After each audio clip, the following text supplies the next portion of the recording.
बको बारा तो चली हो काश मदीने में मुझे मौत यूं आए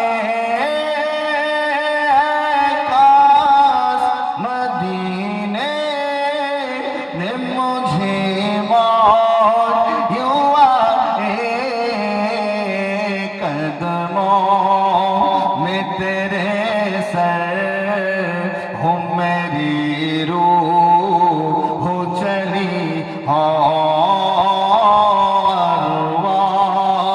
ते तस्वुर में मदीने की गली हो যদি বলুন না সুবহান আওয়াজ দিয়ে বলুন এই নাতে রাসূল যখন শ্রবণ করা হয় আল্লাহর নবীর নাত যখন নবীর প্রশংসা যখন আল্লাহর নবীর কোন উম্মত মহব্বতের প্রিয় উম্মত যখন শ্রবণ করে তার অন্তরটা